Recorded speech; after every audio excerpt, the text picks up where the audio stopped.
Hello students, कैसे हैं आप सब लोग। उम्मीद करती हूँ सब अच्छे होंगे और स्वस्थ होंगे।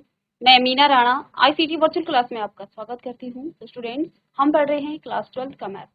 जैसा कि आप जानते हैं, जो लेक्चर थे वहाँ पर हमने आपको application of determinants and matrix यहाँ पर हमने किया था, और सारणिकों और अवयवों के अनुप्रयोग हम यहाँ पर पढ़ रहे थे। तो यहाँ पर हमने क्या कहा था, आपके पास एक इस तरह से इक्वेशंस होंगी जिनको आप क्या कहते हैं, सिस्टम ऑफ लीनियर इक्वेशन। तो इस तरह से आपके पास लीनियर इक्वेशन होगी। इस इक्वेशन को आप लिख सकते हैं ax is equal to B के फॉर्म में। यहाँ पर आपका जो a है ये आपका क्या हो जाएगा, कोफिशिएंट मैट्रिक्स हो जाएगा, जिसमें आप इन वेरिएबल्स के कोफिशिएंट को लिखेंगे और उनकी एक मैट्रिक्स बनाएंगे। इसके बाद हमने क्या कहा था कि वेरिएबल मैट्रिक्स आपके यहाँ पर जो भी वेरिएबल होंगे उनकी आप एक मैट्रिक्स बना लेंगे, और कांस्टेंट मैट्रिक्स की भी आप यहाँ पर इस तरह से लिख लेंगे और ax is equal to B के फॉर्म में लिखेंगे। तो देखिए यहाँ पर हमने प्री मल्टीप्लीकेशन किया था a इनवर्स का। प्री मल्टीप्लीकेशन करने के बाद यहाँ पर आपको a inverse ax is equal to a inverse b यहाँ पर आपको मिला। a इनवर्स a आपके पास I हो जाता है, ठीक है। आइडेंटिटी मैट्रिक्स, आइडेंटिटी मैट्रिक्स आपकी मैट्रिक्स की दुनिया में वन का काम करता है। जैसे हम वन की मल्टीप्लाई करते हैं ना किसी भी नंबर से, तो वो खुद नंबर आ जाता है। तो ऐसे ही आइडेंटिटी मैट्रिक्स यहाँ पर वन का काम करता है। किसी भी आइडेंटिटी मैट्रिक्स से आप क्या करते हैं, किसी मैट्रिक्स को जब मल्टीप्लाई करते हैं तो वही मैट्रिक्स आपको फिर से मिल जाती है। दैट मीन्स यहाँ I into x is equal to I x यहाँ पर आपको मिल जाएगा। ए इनवर्स बी यहाँ पर, यानी कि इसको आप डायरेक्ट लिख सकते हैं x is equal to A inverse B. देखिए किसी भी लीनियर इक्वेशन को सॉल्व करने के लिए आपको वेरिएबल्स निकालने पड़ते हैं, और यहाँ पर x आपका वेरिएबल मैट्रिक्स है, ठीक है। अब आप जानते हैं ए इनवर्स क्या है, इसका फॉर्मूला आप जानते हैं, 1 upon determinants of A into adjoint of A. तो अब x कैसे निकालेंगे, ए इनवर्स की वैल्यू यहाँ पर रख देंगे। x बराबर आपके पास क्या आ जाएगा, 1 upon determinants of a into adjoint of a into b। तो यानी कि किसी भी लीनियर इक्वेशन को सॉल्व करने के लिए आपको डिटर्मिनेंट्स निकालना आना चाहिए, इसके बाद आपको एडजॉइंट निकालना आना चाहिए। एडजॉइंट कैसे निकालेंगे, आपको माइनर निकालना आना चाहिए, कोफैक्टर निकालना आना चाहिए। कोफैक्टर निकालने के लिए आपको माइनर निकालना आना चाहिए, और ये सारी चीजें यहाँ पर आपकी इंक्लूड हो जाती हैं। इसके बाद जब आप एडजॉइंट निकालेंगे तो आपको एडजॉइंट और बी मैट्रिक्स की मल्टीप्लिकेशन करनी भी आनी चाहिए। अब यहाँ पर आपके दो केस बनते हैं, जो हम प्रीवियस क्लास में भी हमने यहाँ पर इसको डिस्कस कर लिया था कि आपके जो इक्वेशन है वो किस किस तरह के सॉल्यूशन आते हैं। तो देखिए आपको ये चीजें निकालनी है, तो आप क्या करेंगे, आप पहले डिटर्मिनेंट्स ऑफ ए निकालेंगे, ठीक है। तो जब आप ए इनवर्स निकालते थे तो आप डिटर्मिनेंट्स ऑफ ए निकालते हैं। यदि आपका डिटर्मिनेंट्स ऑफ ए क्या हो जाता है, एग्जिस्ट हो जाता है, यानी कि ए इनवर्स एग्जिस्ट कब होगा, जब ए डिटर्मिनेंट्स आपका डज नॉट इक्वल टू 0 होगा। और यदि ऐसा होता है तो फिर आप इसको निकालते हैं, ठीक है। और यदि देखिए जब आप ए इनवर्स से, तो आपको जब क्वेश्चन दिया जाता है ए इनवर्स निकालने के लिए, तो आप डिटर्मिनेंट निकालते हैं। डिटर्मिनेंट यदि आपके पास 0 आ गया ए, तो फिर आप क्या कहते हैं, A inverse does not exist, ठीक है। ऐसे ही हम यहाँ पर वेरिएबल्स की बात कर रहे हैं। तो देखिए दो केस आपके बनते हैं। जब आपके पास determinants of A does not equal to 0 होता है तो फिर आपके पास यहाँ पर एक यूनिक सॉल्यूशन आता है, और ये जो आपके पास सॉल्यूशन है वो कंसिस्टेंट होता है। ये हम यहाँ पर आपको बता रहे हैं, और इसी पर बेस हमारे आगे एक्सरसाइज के क्वेश्चन भी होंगे। दूसरा केस क्या हो सकता है कि ए डिटर्मिनेंट्स आपका 0 के इक्वल हो सकता है। उस केस में आप क्या करेंगे, उस केस में क्योंकि ए डिटर्मिनेंट्स आपके पास 0 है, तो यहाँ पर भी आपके पास फिर आपको आगे इस क्वेश्चन को सॉल्व करना है। क्वेश्चन सॉल्व करने का तरीका क्या है, हमें यदि ए डिटर्मिनेंट क्या दिया गया है, डज नॉट इक्वल टू 0, और आपको इसकी कंसिस्टेंसी चेक करनी है, तो आप यहीं पर इसको बता देंगे कि ये कंसिस्टेंट आपका सॉल्यूशन है, ठीक है ना। ये जो आपका सॉल्यूशन है ये आपका क्या है, कंसिस्टेंट है। और कंसिस्टेंसी आपको चेक करनी है।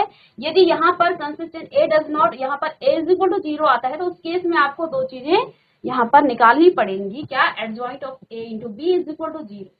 यदि ये 0 होता है तो आपका ये देखिए, इससे हम क्या कर लेते हैं, ए डिटर्मिनेंट उधर लेके जाएंगे, तो x इंटू ए डिटर्मिनेंट तो आपका 0 है ही। एडजॉइंट ऑफ ए यदि आपका 0 आ जाता है तो उस समय आपका ये क्या होगा, कुछ भी हो सकता है, और x जो है कुछ भी हो सकता है, यानी इसके इनफाइनाइट इसके सॉल्यूशन आ जाएंगे, ठीक है। अगर यदि यहाँ पर एडजॉइंट ऑफ ए इसको डज नॉट इक्वल टू 0 आता है, तो उस केस में आपका नो सॉल्यूशन होगा, और ये आपका इनकंसिस्टेंट होगा। तो आप यहाँ से क्या समझे, मैं आपको ये क्यों करा रही हूँ, दोबारा से क्यों करा रही हूँ, क्योंकि आगे जो क्वेश्चन आपको है इसमें आपको कंसिस्टेंसी और इनकंसिस्टेंसी चेक करनी है। तो कंसिस्टेंसी चेक करने के लिए आपको डिटर्मिनेंट्स ऑफ ए निकालना है। यदि वो 0 आता है तो फिर तो आपको क्या करना पड़ेगा, इन दोनों को चेक करना पड़ेगा। क्या चेक करना है, adjoint of A into B आपको चेक करना पड़ेगा, यानी कि आगे इसको सॉल्व करना पड़ेगा। यदि इस तरह से आ जाता है, क्या ये 0 आता है, adjoint of A into B, ये आपका एडजॉइंट ऑफ ए आपका 0 आता है, तो उस केस में इसका इनफाइनाइट सॉल्यूशन होगा। ठीक है, यदि ये 0 के इक्वल नहीं आता है तो उस केस में आप क्या कहेंगे, इसके नो सॉल्यूशन आएंगे। ठीक है, इनकंसिस्टेंट इसको आप कहेंगे। अब देखिए क्वेश्चन क्या पूछा गया है, मैं इसको क्यों आपको बताना चाह रही हूँ और मेरे बताने का दोबारा पर्पज क्या है। जैसे कि हम प्रीवियस लेक्चर में भी इसको देख चुके थे, यहाँ पर आपने क्वेश्चन नंबर 2 यहाँ पर आपने देखा था। इसमें क्या करना था, examine the consistency of the system of equation. आपने इसमें कंसिस्टेंसी इसकी चेक करनी थी। क्वेश्चन नंबर 2 में हमने यहाँ पर किया था। तो देखिए 2x माइनस, यहाँ पर लीनियर इक्वेशन आपको दिए हैं, हमने इसको ax is equal to B के फॉर्म में लिखा और x is equal to a inverse b। यहाँ पर देखिए आपने डिटर्मिनेंट्स निकाल लिया, ये डज नॉट इक्वल टू 0 आ गया, तो आपका यहाँ पर ये स्टॉप हो गया है, कंसिस्टेंसी चेक आप यहीं पर कर दिया है आपने। A determinants of A does not equal to 0 आ गया है, so the given solution equation is consistent. देखिए पीछे हमने आपको क्या बताया था कि यदि वो डज नॉट इक्वल टू 0 आता है डिटर्मिनेंट्स ऑफ ए, तो आप यहीं पर इसको खत्म कर देंगे, यहीं पर आपका सॉल्यूशन आ जाएगा, वो आपका कंसिस्टेंट, क्योंकि हमें चेक ही कंसिस्टेंसी करनी है। ठीक है ना, कंसिस्टेंसी को ही चेक करना है, तो आगे हमें इसको सॉल्व नहीं करना है। ठीक है, तो ये तो आपका कंसिस्टेंट आ गया। ये तो हम बाई लक यहाँ पर आपका डज नॉट इक्वल टू 0 आया है। यदि 0 आता तो फिर आप क्या करते, एक दो और क्वेश्चन यहाँ पर हम प्रैक्टिस के तौर पे करेंगे, फिर देखते हैं आगे। इसी तरह का क्वेश्चन है क्वेश्चन नंबर 4। इसमें भी आपको क्या करना है, examine the consistency of the system of equation in exercise 4 to 6। यहाँ पर आपको 4 से लेके 6 तक जो भी क्वेश्चन होंगे, उन क्वेश्चन में आपको क्या करना है, इसकी कंसिस्टेंसी चेक करनी है। तो यहाँ पर देखिए पहले तो आपको इक्वेशन किस तरह से दिए हैं उनको हम देख लेते हैं। क्वेश्चन है x plus Y plus Z is equal to 1, और दूसरा है 2x plus 3y plus 2z is equal to 2, और इसके बाद है ax plus ay plus 2az is equal to 4। ये आपके पास है लीनियर इक्वेशन है। अब इस इक्वेशन को आप क्या लिख सकते हैं,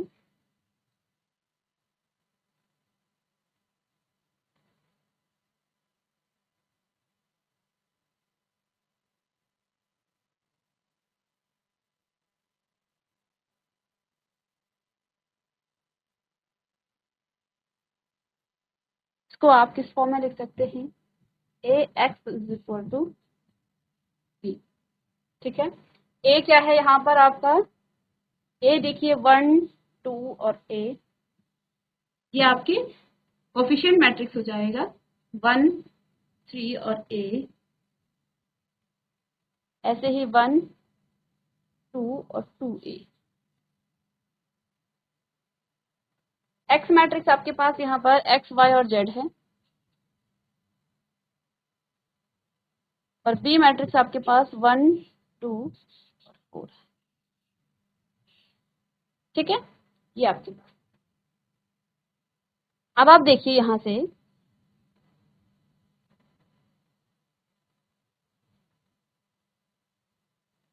a आपके पास क्या क्या दिया है, 1। अब मैं यहाँ पर डिटर्मिनेंट्स ऑफ ए निकालना है, क्योंकि मुझे सिर्फ और सिर्फ कंसिस्टेंसी और इनकंसिस्टेंसी यहाँ पर चेक करनी है, तो मुझे डिटर्मिनेंट्स चाहिए। ठीक है, इसके बाद ही हम और काम करेंगे। तो डिटर्मिनेंट्स निकालने के लिए ए मैट्रिक्स को आप डिटर्मिनेंट्स के फॉर्म में लिख लीजिए। तो 1 1 1 एंड 2 3 एंड 2, ऐसे ही ए और 2a, इसको आप डिटर्मिनेंट्स के फॉर्म में लिखेंगे। ठीक है, अब इस डिटर्मिनेंट्स को आप सॉल्व कीजिए, तो यहाँ पर 1 3 2 जो 6, इसको मैं सीधे डायरेक्ट इस तरह से लिख दूं, 3 2 जो 6a माइनस में 2a। ठीक है, ये माइनस का होगा, ये प्लस का साइन होता है, इसके बाद माइनस का साइन, माइनस ऑफ 1। और देखिए ये रो और ये डिलीट हो जाएगी, 2 2 जो 4a और माइनस में 2a, फिर प्लस का a 1 आ जाएगा, ये प्लस का होगा, और 2a माइनस में 3a। इसको जब आप सॉल्व करेंगे तो क्या आपके पास आ जाएगा, 1 into 6 minus 2a, that means 4a into 4a, minus में यहाँ पर कितना आ जाएगा 2a, और ये प्लस माइनस का माइनस ऑफ a आपके पास आ जाएगा। ठीक है ना, तो इसको तो मैं रफ कर लेती हूँ, तो 4a 2a, ठीक है ना, तो ये 2a में से a गया फिर से, तो ये आपका a आ जाएगा। ठीक है, तो यहाँ पर आपका डिटर्मिनेंट्स ऑफ a क्या आ गया है, a आ गया है। ठीक है, अब a क्या है, a यहाँ पर आपका कोई नंबर होगा। ठीक है, तो ये 0 नहीं आया है, डज नॉट इक्वल टू 0। ठीक है, ये आपका डज नॉट इक्वल टू 0। और अभी हमने कंसिस्टेंसी चेक करने के लिए क्या कहा था कि आपके पास कंडीशन क्या है, यदि आपका डिटर्मिनेंट्स ऑफ a 0 आ जाता है तो फिर आपको साफ साफ दिख रहा है कि determinants of a does not equal to 0, ये 0 की, यहाँ से आपके पास क्या जाएगा, देयरफॉर इसका एक यूनिक सॉल्यूशन होगा।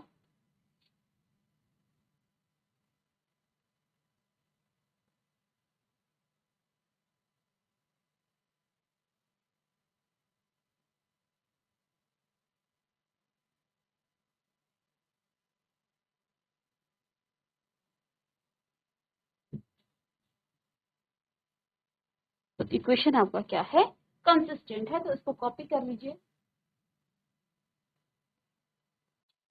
चलिए अब नेक्स्ट क्वेश्चन करते हैं। देखिए यहाँ पर भी पाइलक आपका यहाँ पर क्या आ गया है, कंसिस्टेंट आ गया है। एक और क्वेश्चन सॉल्व करते हैं। देखिए इसी का पांचवा क्वेश्चन है, इसको भी आपने इसकी कंसिस्टेंसी आपको चेक करनी है। चलिए, तो ये इक्वेशन क्या क्या है आपके पास, 3x minus Y minus 2z minus 2z is equal to 2y minus z is equal to minus का 1, ऐसे ही 3x minus 5y is equal to 3। अब आप इस इक्वेशन को क्या कर सकते हैं, given equation can be written as,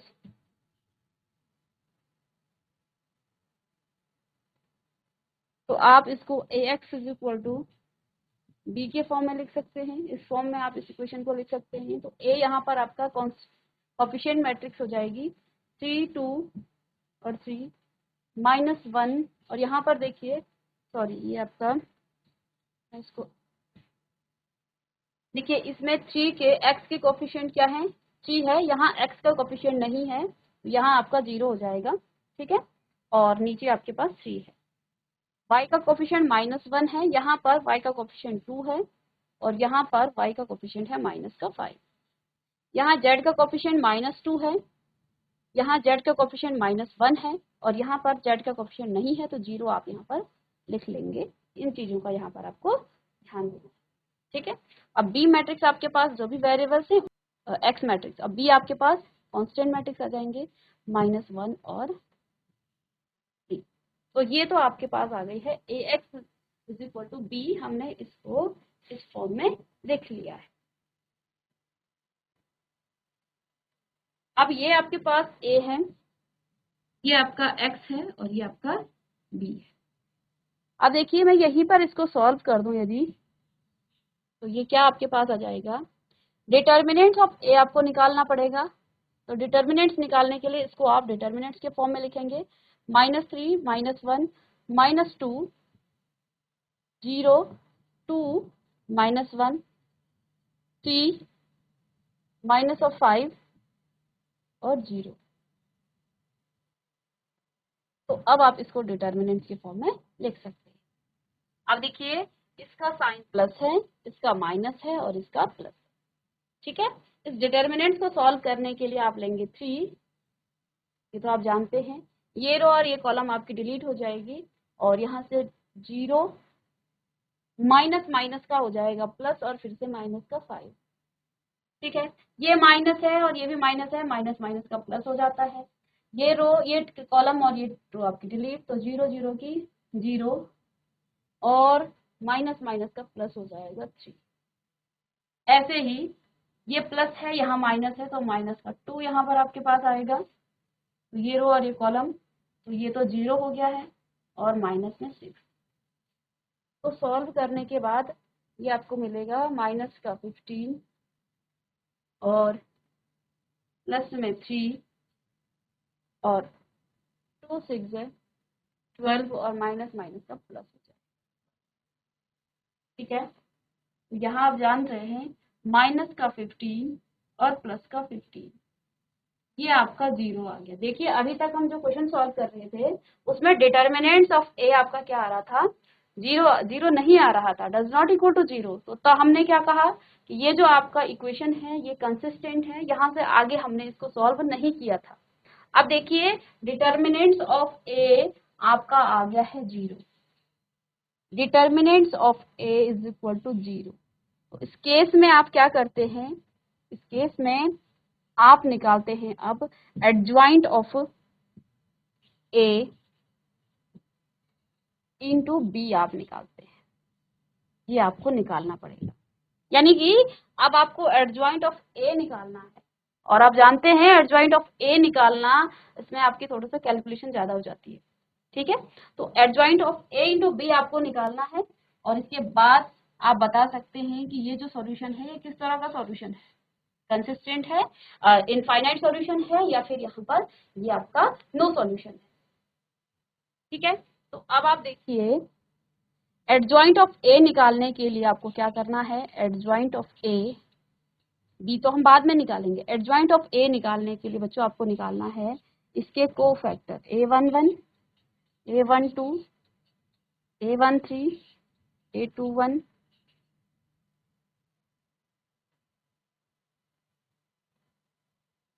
इसका आपको ट्रांसपोज करना है।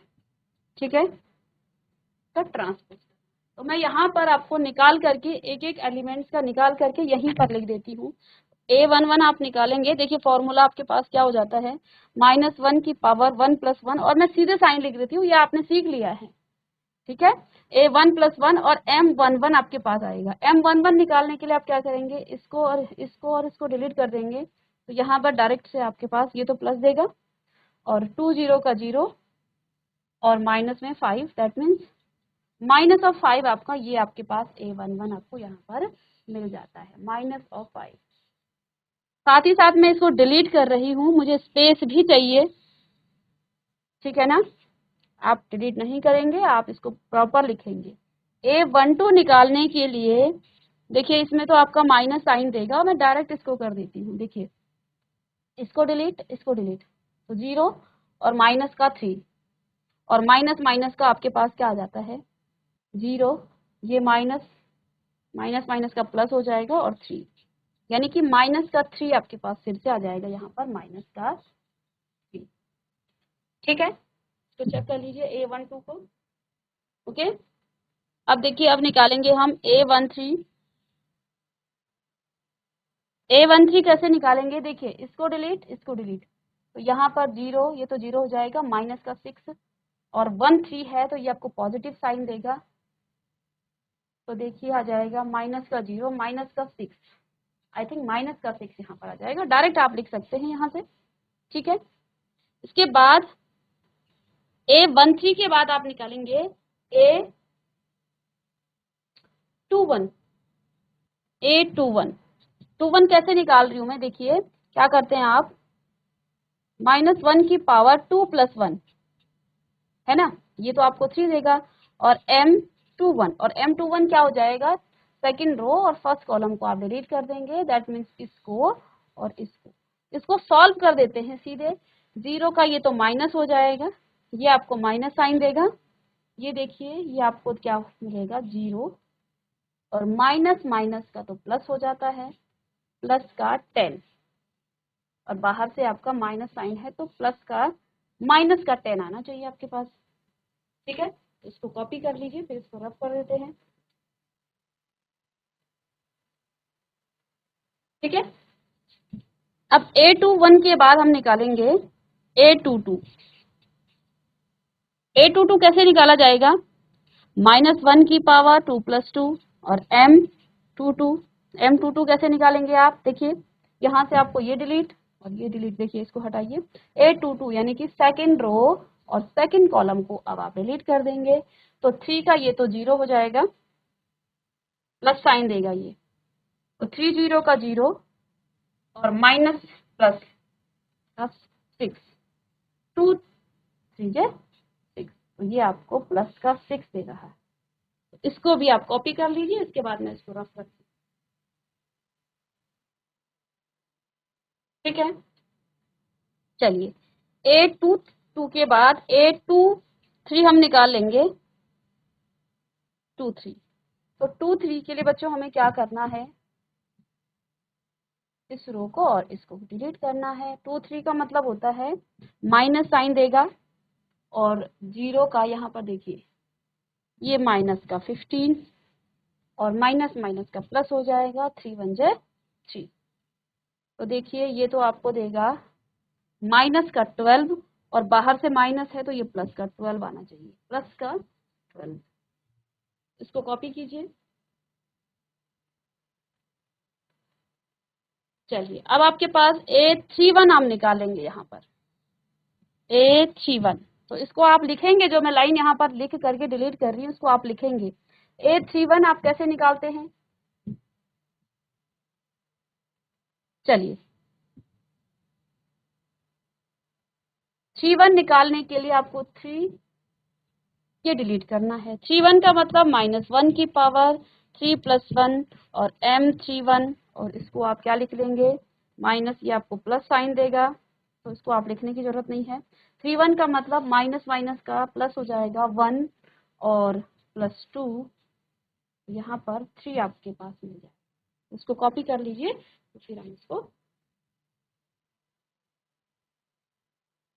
1 और ये आपका क्या हो जाएगा 2, नहीं ये आपका 4 आ रहा है। देखिए 1 1 जे, ये माइनस का 1 का 1 से करेंगे तो ये आपको मिलेगा माइनस का माइनस माइनस का प्लस हो जाएगा, और 2 ये माइनस पहले से था और माइनस का 4 करेंगे तो ये हो जाएगा आपका 5। ठीक है, 5 आएगा यहाँ पर। चलिए ये भी हो गया। 3 1 निकाल रहे थे हम, 3 1 निकाल रहे थे तो 3 1 की जगह पर लिखेंगे, 3 1 आपका आया 5। अब 3 2 निकालेंगे। 3 2 निकालने के लिए आपको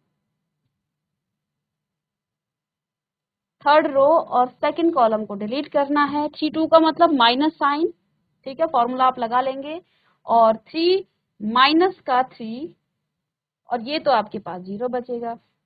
अब देखिए -3, ये तो आपके पास -3 और आपके पास आ जाएगा प्लस का 3, यहाँ पर आपको मिलेगा प्लस का 3। चलिए इसको कॉपी करेंगे। अब लास्ट आपके पास क्या है, A33 हो गया। A33 जब आप निकालेंगे तो देखिए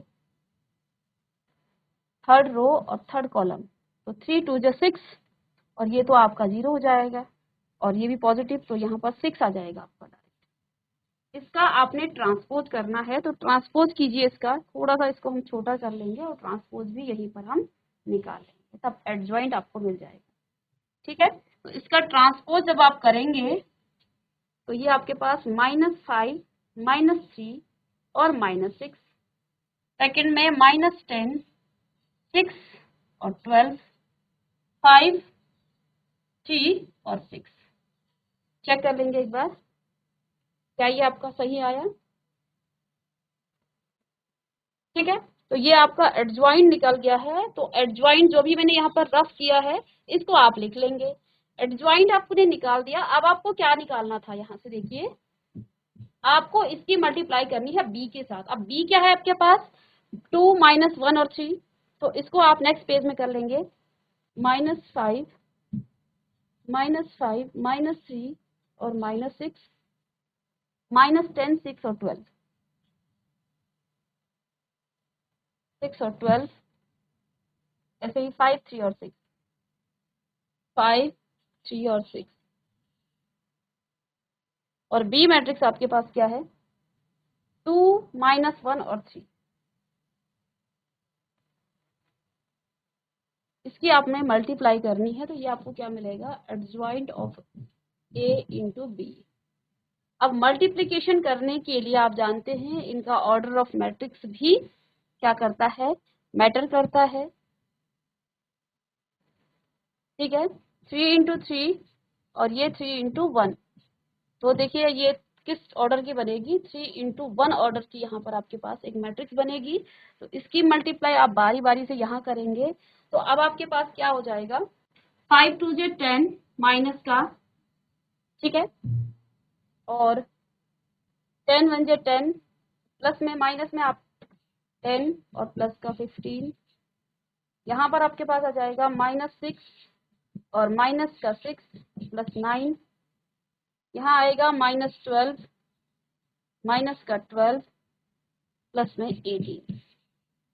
अब किस टाइप का एड्रेस ऑफ मैट्रिक्स आपके पास क्या हो जाती है, यहाँ पर आप जानते हैं 3 इंटू आप क्या लिखेंगे, A11 A21 और A31, इस तरह की मैट्रिक्स आपको मिलेगी। A11 का मतलब इस पूरे को आपने इस पूरे कॉलम से मल्टीप्लाई करना है, तो 5 2 जे 10, इसके बाद माइनस माइनस माइनस का यहाँ पर क्या आना चाहिए, प्लस, ठीक है ना, तो 10 माइनस 1 यहाँ पर माइनस का 10 और 5 3 जे 15, ऐसे ही माइनस ये आपका माइनस का 6 और 6 1 जे 6 और 3 1 3 3 जे 9, इस 6 की मल्टीप्लाई इसके साथ करेंगे तो 6 2 जे माइनस का 12, ऐसे ही 12 1 जे माइनस का 12 और 6 3 जे 18। ठीक है, आगे इसको जब सॉल्व करेंगे आप, तो आपको क्या मिल जाएगा यहाँ पर, तो ये तो आपके पास 10 और 10 ये तो 5 हो जाएगा। ठीक है, ऐसे ही 6 6 ये आपके पास 12 और 12 में से आप इसको करेंगे तो ये आपके पास माइनस का 3 और माइनस का 6 आपको यहाँ पर मिल जाएगा। ठीक है, 10 और 10 ये आपका हो जाएगा 20, 20 में से आप माइनस का 15, 6 और 6 12 और 12 में से माइनस का 3, ये 24, 24 में से आपने 18 तो माइनस का 6। अब यहाँ पर देखिए ये जो आपके पास है ये क्या, ये इसके इक्वल है, 0 के इक्वल, ये 0 के इक्वल नहीं है। देखिए हम क्वेश्चन कहाँ पर, अब ये 0 के इक्वल नहीं है, यानी कि यहाँ पर आप क्या लिखेंगे कि इस ये जो आपके पास इक्वेशन है इसके क्या होंगे, नो सॉल्यूशन। और जब नो सॉल्यूशन होता है तो ये आपका इनकंसिस्टेंट होता है। तो यहाँ पर आप क्या लिख देंगे, no solution and equation inconsistent. ठीक है ना, इसको पूरा लिख लेंगे आप, इनकंसिस्टेंट। तो यहाँ पर आपका क्या हो जाएगा, ये इनकंसिस्टेंट हो जाएगा। ठीक है, तो आपने जब आपके पास यहाँ पर determinants of A is equal to 0 आता है तो फिर आपको ये निकालना है एडजॉइंट ऑफ ए। एडजॉइंट हमने हर एलिमेंट के कोफैक्टर निकाले, उसका ट्रांसपोज कर दिया। ठीक है, और उसको मल्टीप्लाई किया हमने बी के साथ। बी के साथ मल्टीप्लाई करने के बाद यहाँ पर देखिए यदि 0 0 0 आता तो हम कहते हैं ये आपका क्या आ रहा है, 0 आ रहा है, तो उस केस में इसके इनफाइनाइट सॉल्यूशन हो जाते हैं। तो यहाँ पर इसका क्या आ गया है, डज नॉट इक्वल टू 0, तो ये आपका नो सॉल्यूशन। हमने प्रीवियस में ही बताया था कि जब adjoint of A into B आपका डज नॉट इक्वल टू 0 आता है तो वहां पर आपका नो सॉल्यूशन होगा और आप क्या कहेंगे कि इक्वेशन इज इनकंसिस्टेंट होगा। तो इसको कॉपी कर लीजिए। तो स्टूडेंट्स यहाँ पर हमने जो आपके डिटर्मिनेंट्स और मैट्रिक्स के एप्लीकेशन हैं उस पर बात की। कंसिस्टेंट और इनकंसिस्टेंट पर हम यहाँ पर दो क्वेश्चन यहाँ पे हम सोल्व किए, जिसमें आपके पास एक इनकंसिस्टेंट आया और दूसरा आपका कंसिस्टेंट सॉल्यूशन आया। तो किस केस में होता है ये हम आपको बता चुके हैं। मैं उम्मीद करती हूँ आपको समझ में आया होगा। तो मिलेंगे नेक्स्ट लेक्चर में, तब तक के लिए thank you and have a nice day.